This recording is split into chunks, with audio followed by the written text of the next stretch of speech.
When I think of an American muscle car, it doesn't get much more iconic than a Ford Mustang. This nameplate has been in the US since 1965, and over the past nearly 60 years, the Mustang has drawn a very loyal base of enthusiasts looking to get into an American sports car at a more affordable price. Now for 2024, we are finally seeing an all-new 7th generation Mustang introduced.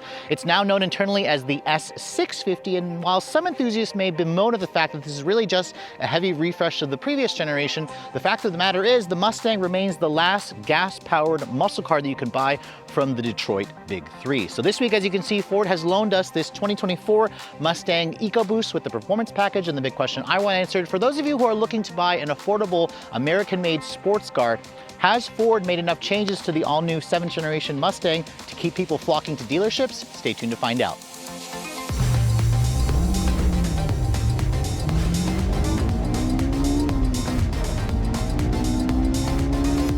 So before we start talking about the exterior styling changes that Ford has made for 2024, I thought I'd pop the hood and remind you guys what's powering this thing. This is a Mustang, and you can take your pick between two different engine options, a V8 or this base engine, which is a 2.3-liter turbocharged four-cylinder. Now, if you guys are familiar with the Ford engine family, you'll know this engine quite well. It's basically an updated version of the company's tried and true 2.3-liter gasoline direct injection turbocharged EcoBoost four-cylinder.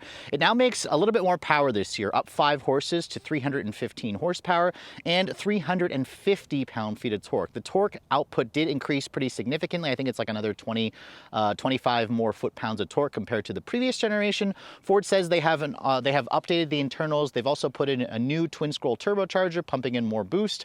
I believe the max boost pressure for this engine is a little over 20 psi. That is my estimate. I couldn't find the actual max numbers from Ford, so I'll have to double check that at a later date. It all goes out through a one choice only. It's a 10-speed automatic transmission. It has been revised, of course, for 2024. You used to be able to get the EcoBoost with a 6-speed manual. Sadly, Ford has discontinued that, and you can only get it with the GT, with the 5-liter V8, which I'll have to save the V8 for a different review whenever Ford decides to send me a GT or a dark horse, which I haven't had a chance to drive yet. Fuel economy for the EcoBoost Mustang is rated at up to 22 in the city, 33 on the highway. This model here with the performance package, however, it does drop the MPG to 21.29. This has roughly a 16-gallon fuel tank, so you'll get roughly 350 miles of range on a full tank. That is on premium gas recommended. This vehicle with the performance pack should have a top speed of around 130 miles an hour, which is pretty decently quick. I think the top speed of the other Mustangs, like the GT, can get up to 155 miles an hour. The company doesn't claim a 0 to 60 time, but as you can see, it is wet today, so I'm going to have to save the driving day for a drier day to see if we can get a more decent time. The last time I tested one in California, I got 5.9 seconds. I've seen the magazine say as quick as 4.5, which I think is a little too far-fetched.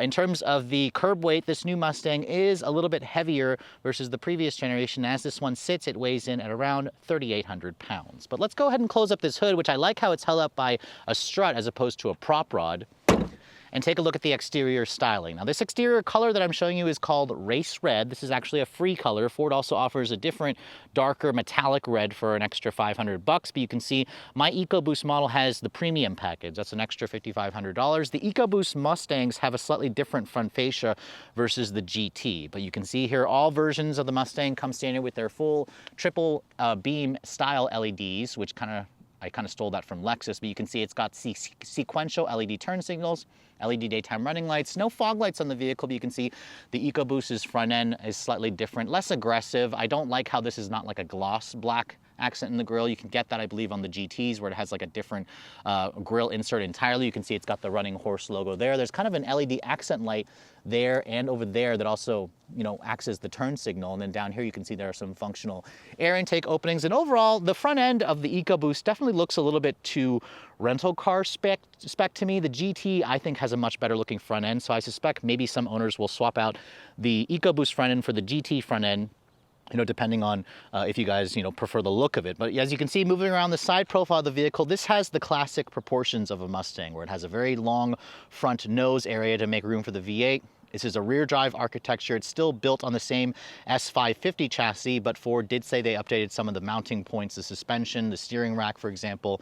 But at 107.7 inches long for the wheelbase, that remains the same. It's now 189.4 inches long. So this is around an inch longer than the previous generation and about a half an inch wider. So again, the basic proportions are the same. You can see my test car with the performance package includes these gunmetal gray finish 19-inch alloy wheels. I love the double 5-spoke design to it, which I think looks good. You also have upgraded brakes. These are 15.3-inch rotors at the front. That's nearly 3 inches larger than the standard brakes. You also get a looks like a 6-piston Brembo caliper that's painted red. That's an extra $500. The rear rotors measure just under 14 inches. Again, that's about an inch and a half bigger versus a non-performance package. The suspension, my test car also has the adaptive dampers.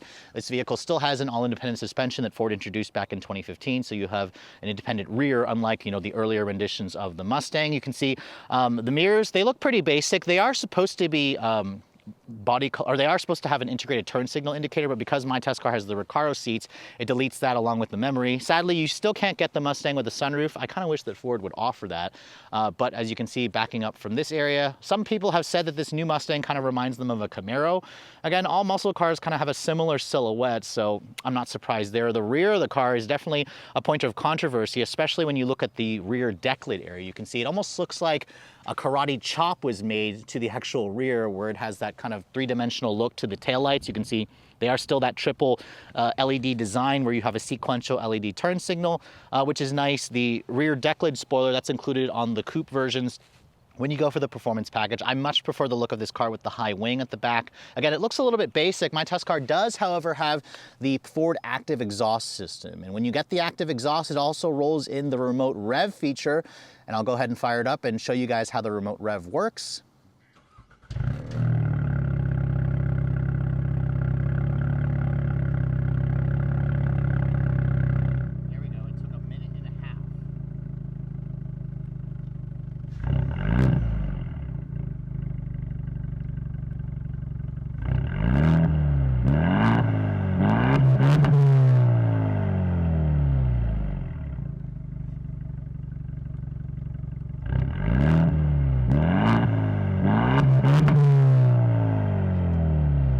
But as you guys saw, you can do it from the key fob just by hitting those buttons, and it will rev it up to around 5,500 RPM. The EcoBoost engine actually sounds pretty good from the back, but again, you can only get that remote rev feature if you go for the performance exhaust system. Now, looking at the cargo area, you can see this is still just a traditional trunk. The Mustang is a two-door, and it has a pretty decent sized trunk, especially if you're going to compare it to like something like the Toyota Supra. This has around 13.5 cubic feet. You can see the seats do fold down in a 60-40, or I'm sorry, a 50-50 manner. At the rear area, you can see you have a subwoofer back here for the Bang & Olufsen stereo. Underneath the floor here, there is no spare. You just get a fix-a-flat kit and an inflator kit, which is a little disappointing, but the cargo area is certainly very useful. But remember, Dodge does have a new Challenger coming out later this year. That's only the electric version. The gas, you're gonna have to wait until sometime in the summer of 2025. So now that we've talked about the exterior of the new Ford Mustang, let's go ahead and hop into the interior and talk about all the changes that Ford has made. Before we get inside, however, as I stand here and get rained on, let's go ahead and take a look at the key fob. You can see this is the Intelligent Access key that comes standard on every version of the Mustang. This is an older Ford fob. You can see it's got the usual unlock, lock, remote start, pop open the trunk, and panic function. The key fob itself has the running horse on there to let you know you have a Mustang. And if you want to activate the remote rev, you guys saw you have to hit the remote start the vehicle and then wait about a minute and a half to actually hit the unlock, then the lock button. That'll activate the remote rev function. It's just, I guess, computer software to let the engine know that it's warmed up, to let the computer know it's warmed up. Now you can see the door handle is traditional. It pulls out the traditional way. It has a walk-away auto lock feature. When you want to unlock the door, you just come up to the door handle and touch the back. That'll unlock the door for you. Now, my test vehicle has the optional for $2,000 Recaro bucket seats. These are also colored in space gray with the two-tone look. This is technically a leather material, I believe. You do lose the heat and ventilation function and the power seat with memory function if you guys go for the Recaro seats. These seats, they definitely look impressive. They hold you in place nicely, but I personally would skip them save myself 2,000 bucks and just go for the standard bucket seats because I don't want to lose the heat and ventilation function. You don't even get heat with this Recaro seat, which is annoying because you do have perforations here for a heat and cooled feature. So I just wish that Ford would have kept that feature. It would have made me want to add the Recaro seats if they did. Now you can see looking at the door panel material, my test car has the 201A upgrade package. So it has the Premier group with the upgraded interior trim with the leather stitching. You can see the door panel has a soft touch injection molded plastic here. You have aluminum accents on the door handles as well, along with carbon fiber accents. However, I believe these are real, but they actually look more fake and plastically to me, so I don't love that. Contrasting stitching here, nice and padded here, and you have some more silver painted accent trim, and then you also get the 12 speaker Bang & Olufsen stereo. When you guys go for the 201A upgrade package, it's kind of worth it for an extra $2,000 along with the illuminated Mustang side sill as you enter the vehicle. Now getting inside, you can see the Mustang still has kind of a low step-in height that requires you to duck your head. As I shut the door, I will say, doesn't have the most solid sounding thunk. It sounds a little rattly. It just doesn't have a satisfying close noise when I close the door. Now, starting the vehicle up, you can see start stop button is located right here on the dash, on the lower part of the dash. And then when you turn the vehicle on, you can hear it has the updated Ford chime. There's no hybrid or mild hybrid, so it has a traditional starter noise. And then the vehicle will kind of default to its either quiet setting in the exhaust if you have it set to that, or the normal setting. If I switch the drive mode here, you can see it shows the nice little graphic, a video game graphic of what drive mode you're going into. Which I love the way these look. Again, Ford actually partnered with NVIDIA, I believe, to actually get some of the graphics in here. And then in track mode, the engine actually has a really nice sound, but I will say that it sounds augmented inside the cabin. On the outside, it sounds a little bit more authentic, and it just sounds a little bit throatier and just, you know, very unexpected given that this is, again, a 4-cylinder. So I like the way that the engine sounds more so on the outside versus on the inside. But looking at the rest of the interior, you can see the cockpit layout, the twin cowl layout of the previous generation, that has been replaced. That's a point of controversy again with a lot of Mustang enthusiasts because a lot of people really prefer that look, but Ford had to go away with it if they wanted to introduce some modern screens. So if you guys go for the premium model that I'm showing you here for an extra 5,500 bucks, you basically get two displays that have a connection piece right here that makes it look like one continuous display, even though they are two separate ones. So you have a 12.4-inch display here in the instrument panel, and then you have a 13.2-inch display here in the center stack. This runs the latest version of Sync 4, although it's not their new Ford digital experience system that we've seen in the new Lincoln Aviator or Ford Explorer, for example. I was hoping that Ford would have introduced that as well, but perhaps they'll do that in the next model years through a software update and whatnot. But you can see there's my phone connected to the Apple CarPlay. If you want, I can also push that little button there. It'll take up the entire display, which looks fantastic. This is a huge upgrade versus the old S550 Mustang, so that's something to keep in mind. In terms of the material quality, you can see on the upper portion here, it is a soft touch injection molded plastic. You have more of that carbon fiber trim, although again, it looks plastic, but I believe it's real. You also have some leather with contrasting stitching along with the carbon fiber here and the badging. That all looks very nice. Again, that's all part of the Premier interior trim upgrade that you get with the 201A upgrade package. The steering wheel also gets upgraded with some more bright trim. I love the flat bottom look. You have paddles on the wheel to control the 10-speed auto. You have a manual tilt and telescoping adjustment for the wheel, along with some newer controls for the cruise control, for your audio controls. The horn, it sounds what I expect, nondescript, but at least it doesn't sound puny. It sounds appropriate given the size of the vehicle. And then down over here, you can see you have these actual buttons, which they do have a panel that moves when you hit that. You can see if I push the pony button, it allows you to go to your My Mustang mode where you can customize things like your track apps, your auxiliary gauges, your custom mode, your My Color. That's how you access the ambient lighting. Ford still allows you to basically change the color of the gauge font and the actual color in the screen here, along with the ambient lighting at night for this interior, which looks pretty good at night as well.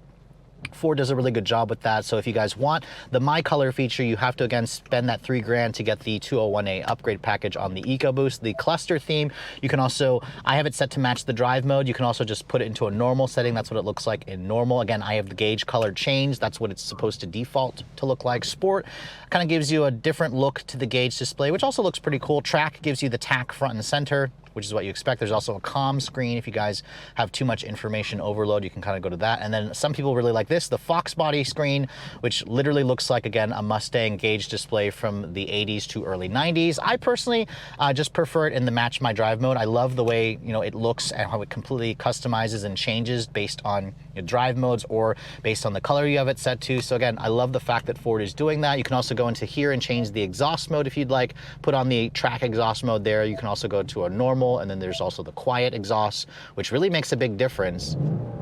In quiet, you really don't hear much aside from the fake engine noise that you get playing through the speakers and whatnot. You can see down here, you can find your climate control setting. There's your dual zone climate control. You can also push that and go into your full climate setting. Again, my test car still has, thankfully, a heated steering wheel, which is included as part of the premier package. That's via a button over here, but you lose the heated seat function, which I really find to be annoying just because you spec in the Recaro seats. This is the embedded Ford GPS, which is fine. It works just fine. It's not super, impressive in terms of the graphics. Most of you are probably going to use the CarPlay function anyways. If you go into the features here, this allows you to adjust your driver assistance. Go back to the Mustang mode here if you want. There's your start, stop, defeat button, stability control off button. There's a favorites button here, and then your drive mode selector is located here on the steering wheel next to all the cruise control controls. You can see you have a volume knob here, which is nice. And if I put the vehicle into reverse, you can see there's your backup camera with your trajectory and distance markers. You have front and rear parking sensors, and that, again, that quality of the screen looks pretty good.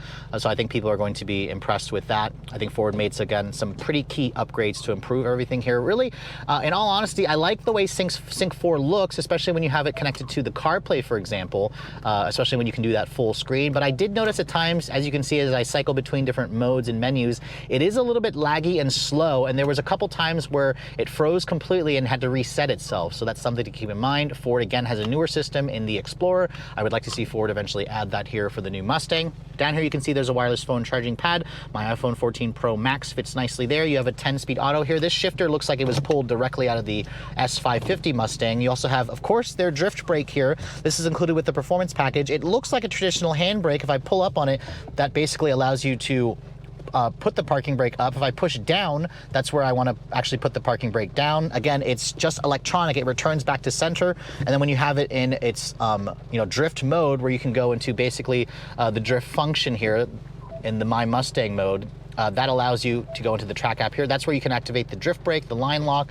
That's where you can basically pull up on this and allow the rear wheels to lock, where you can actually get the rear to lock up and do some drifting and some slides. I had a chance to drive that try that out in California. Watch my video in the link in the description below if you want to see how that works. You can see this area here also gets covered in leather. It's stitched, contrasting stitching. You can also see there's a nice center console area here, where you'll find a 12-volt power outlet. Your 2 USB charging ports are here, as you can see, which is nice, along with the wireless charging pad. The seats, for these Recaro seats, they do hold you in place nicely, and the leather feels really high quality. I love the space gray look to them, but again, Ford should have kept at least the heated and cooled function. I'm okay with losing the power functions, but I would have liked to see the heated and cooled function. You can see the glove compartment is damped. It's not lined with felt. It's a bin style, which is fine. The Bang & Olufsen stereo also works pretty well. So for those of you who prefer that, or an audiophile, I highly recommend going for that feature. I wanted to show you guys the back seat, but it's starting to rain, so I'll just kind of quickly show you guys back here what it's like. Now, Ford says there's around 29 inches of legroom back here, and my question is where? Because headroom there is pretty tight. If you guys want to see me sitting in the back seat, be sure to watch my review from the drive from about 6 months ago. But again, the back seat is really reserved for kids, small packages, or just folding the seats down to increase the cargo area. But overall, the interior of the new Mustang certainly is very, very nicely done. The tech got a huge upgrade. The material quality is pretty average. Visibility in here is also pretty decent. But what I think Ford really improved, again, is just the tech interfaces, which really brings us into the modern era. I just want them to continuously improve the software behind it, so I would like to see them add their digital experience software from the new Explorer at a later date. So if you can believe it, it's been nearly 10 years, a decade since I actually have driven and featured a full review on the Mustang EcoBoost for the channel. The last one that I did was back in 2015. That's when when the 6th generation first came out. So now we're here behind the wheel of this 2024 EcoBoost Mustang. Again, it is the last turbocharged modern muscle car that's gas powered that you can buy. The Camaro Turbo is gone, of course. The Challenger is gone, although it's coming back as a fully electric vehicle known as the Charger, renamed to the Charger, and then there's a gas version coming. Sadly, I want to do a 0 to 60 test, but the weather has not been favoring me. It's been in the 40s all week. It's been raining as well. You can see the road is still a little bit wet. I'm on Pirelli P0 summer tires, and You know, I've seen the magazine publications do a 0 to 60 in as little as like 4.5 seconds. Sadly, I won't be able to test that out today. And I'll even show you with a quick demonstration. This car is not putting the power down very nicely, considering it's in the 40-degree temps. It's been basically raining all week. And I'll just briefly show you really quick what happens if I just try to accelerate from a stop here. Again, the back starts to slide out, and I don't want to end up like the typical Mustang driver who's basically going to end up in a wall or hitting a crowd of people. But that's kind of the problem with these rear-wheel drive vehicles. I mean, the last time I tested a Ford Mustang EcoBoost, I was on the media drive with Ford. It was a very brief time, but I managed to get 5.9 seconds. Again, I really wish I could retest it now, but sadly, the weather conditions and just these tires, of course, and the fact that this is still a rear drive muscle car, we won't be able to get an actual accurate time, because I'm not going to be the guy that crashes the Mustang into a wall or basically runs it off the road because, again, of cold, you know, winter or summer tires in these kind of conditions. But what I will say about this new car is, you know, this model that we're driving has the, you know, exhaust package. It's got the performance exhaust, it's got the Magno rheological dampers. Let's just try it here, see if I can get a little better traction. The back literally just wants to slide. You know what? We just got 5.5 seconds there, and that's literally with me like backing off the throttle a little bit because I'm a little nervous about it, you know, stepping out. But the stability control does a pretty decent job of grabbing the car. But that already beats the time that I got in California by a half a second, considering the fact that we're not in the best conditions. This exhaust system that we have, this performance exhaust, I have to say, there are times where I like it and then there are times where I don't like it. First of all, there's some kind of sound amplification going on through the speakers that you can also hear. So it's kind of making it even louder than it is versus outside. We've got this 10-speed auto, which is the only transmission, and it has manual shift mode, obviously. You know what, it shifts pretty quick and it's also relatively smooth, but I did notice at times, depending on conditions, it was a little bit, you know, undecided on what gear it needed to be in. So there were times where it got confused and then it would also shift a little harshly, but it does, you know, it is well matched to the engine's power ratios or power band. It kind of is very quick to kind of shift gears and smoothly when you are, you know, driving more aggressively. And it just constantly is putting the engine back into the fat part of the torque curve. Remember, this is a turbo engine delivering 315 horsepower, 350 pound-feet of torque. I have no doubt this car would probably be able to do a 0 to 60 time in the low 5-second range, maybe even under 5 seconds if you have the conditions right. Which again, that used to be GT territory for performance. So it's very impressive how the Mustang EcoBoost has gotten this quick. It really isn't necessary to go for the V8. The EcoBoost just delivers a lot of power and speed, and it also is going to be the more efficient option, but it literally stepped out there, but you can feel it shifts harshly. I've been actually driving the car in drag strip mode. That's going to get you the best acceleration time. We'll try it a little bit later on in a different mode, but this is technically, you know, going to give you the track exhaust. It's on the track exhaust. It's on the stiffer steering suspension setting, or the steering setting and whatnot. But I mean, overall, it feels properly fast. It feels like this thing can really just, you know, make you put a huge smile on your face, you know, getting the right conditions here. But oh God, this thing literally, oh wow. Okay, we got 4.9 there. So there we go. I mean, that's gonna be the best I'm gonna get. And that's honestly impressive. That is seriously impressive. And I guess with the magazines reporting a 4.5 second run, that's theoretically possible if you guys use the drag strip mode. So bravo, Ford, you've seriously produced a fast Mustang with the base engine, with just the base engine, which is absolutely fantastic. But I switched into sport here and ooh. See, the one thing I wish this exhaust made was more crackles and pops. I mean, when I start, you know, using the manual mode here, if it made more crackles and pops, I think the sound would probably be more to my liking. I mean, you definitely hear the enhanced engine sound. You do hear some of that rumble from the exhaust. It can get a little drony at times, but the manual shift mode works nicely. The adaptive dampers in this car, when you have it in its sport mode, it really stiffens things up, although it's still not overly stiff to where it feels like I'm driving like a Hyundai Veloster N or like a really, you know, riced out hot hatch or something like that, it still feels properly like a Mustang, which means you've got a big vehicle that's wide, that's still relatively comfortable to drive. Visibility in this car also kind of reminds me of the previous generation. It really, doesn't have very big blind spots. You got this big, pronounced hood, obviously. The view out of the back is not bad, which I really appreciate.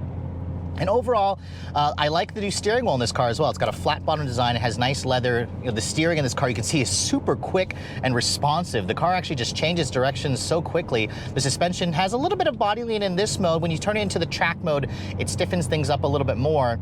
But overall, I'm impressed. I'm impressed with the overall package, especially if you guys are going for the performance package with the EcoBoost Mustang, because, the EcoBoost just is kind of underrated. It gets a lot of hate from the enthusiast market because, again, it's not a V8. You gotta have a V8. The Mustang is now the last one the last muscle car that still offers a V8. And I have to say, the V8, I'm looking forward to getting one for a week to test, but that doesn't mean you should discount the EcoBoost. Now, if you guys are coming from the previous generation, that's also another question that people have been asking me, should you upgrade? Now, obviously, you're going to upgrade for several reasons. You're going to want the additional tech. I mean, the tech in this car is good, although the Sync 4 system still has a tendency to freeze, which I don't love, but I love the modern screens and how good they look and how, big the displays are. It's got, wonderful video game style graphics.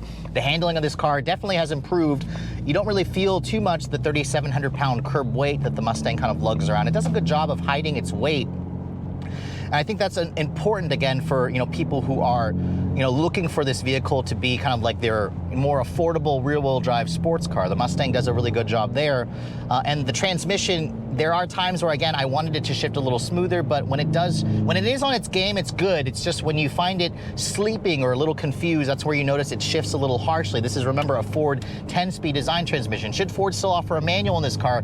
I mean, yes, it would be nice, but the take rate was just too low. Enthusiasts want the V8, and they want it with a stick. So that's the reason why Ford, again, offers the V8 with that manual transmission. The EcoBoost is for a slightly different market, but I think that if you guys, don't have the money for a V8, you don't want to spend the gas, you shouldn't discount this car. In terms of fuel efficiency, it's rated at 21.29. In my week's worth of testing, I got around 19 mpg in mixed driving. On the highway, the best I got was like 26, and that's because I'm on these summer tires. They're cold.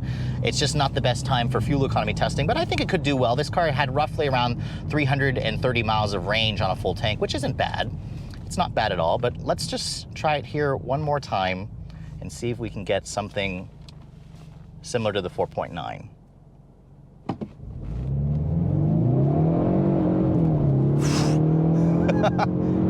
This time I kept my foot into it. We got 5.1 seconds there, so pretty consistent. We're a little more going uphill, so 4.9, we'll take that as our best time, which is, again, very impressive. That used to be GT levels of performance. In fact, the GT that I tested in California, the best I could do was 4.7 because it couldn't put the power down very well.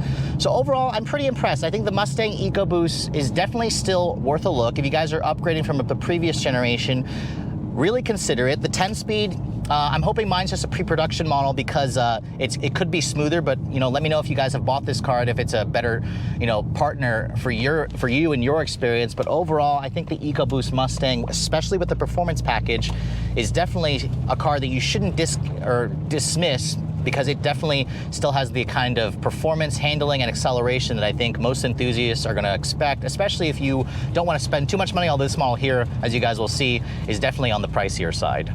So after finally getting a chance to spend a full week with the all-new 7th generation Ford Mustang, it's pretty clear to me that the company didn't want to mess too much with the successful formula of the Mustang. As you guys know, this remains the best-selling pony car that you're going to find worldwide because Ford has continuously kept this vehicle in production. In fact, last year, for the previous generation, Ford managed to sell a little over 53,000 units of the Mustang, and I suspect with this new one continuing to ramp up production, they probably will do that, if not better, because again, this remains the last muscle car standing, at least until Chevrolet decides to do something with the Camaro, or until Dodge decides to bring back the Challenger, which they already showed the electric version coming late this year, and then the gas version, which I consider more the competitor to this, coming sometime in the summer of 2025. But after spending some time with the EcoBoost Mustang, even though, again, most people are going to be, salivating over the V8, there is still plenty to like about the EcoBoost, especially with the upgrades that Ford has given it. With the new, powertrain, the increase in power, power, the performance package that my test car has, you should be able to expect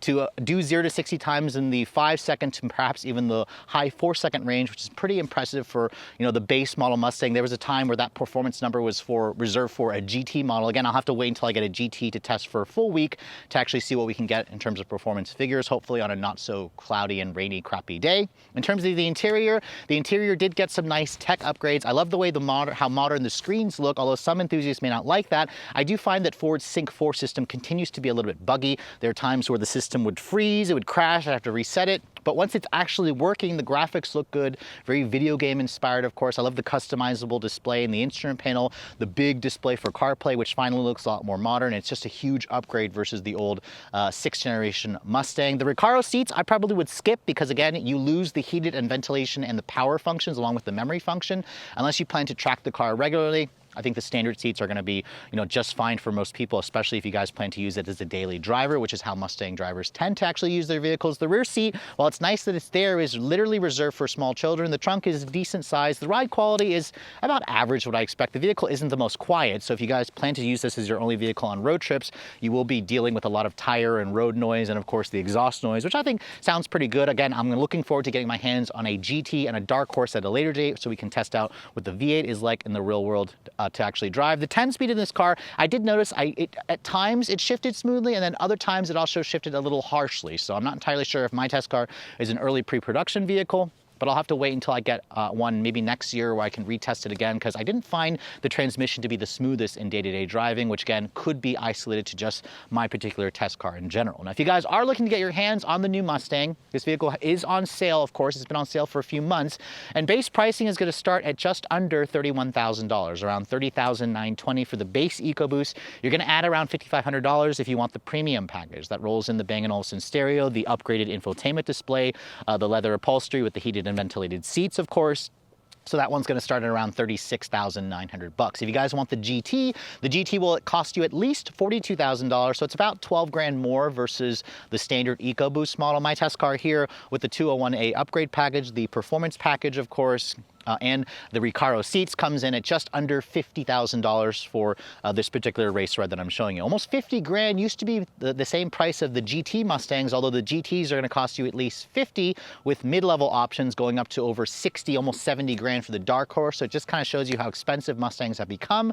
But again, that's kind of the case with everything. So if you guys are looking to buy a Mustang, I highly recommend looking at the EcoBoost still, but going a little bit light on the options to get them all here approaching $50,000 is a little bit too much. I think the sweet spot for this vehicle will probably be in the low to mid $40,000 range. Again, that would put it right along the lines of a Toyota Supra, but the Supra is going to be less practical. This has more power, although the Supra might be quicker and better handling. So really, you can't go wrong with the other two. It's just this vehicle is going to be a little bit easier to live with on a daily basis versus some of the other smaller sports cars like a Z or the new Supra. With all that said, hope you guys have enjoyed my full overview on the brand new 2024 Ford Mustang EcoBoost. If you're also looking to see the latest cars I'm testing, be sure to follow me on Instagram at Redline_reviews, like us on Facebook, and as always, guys, please keep subscribing to the Redline Reviews YouTube channel for all the latest reviews. Thank you so much for watching. I'll catch you all in the next video.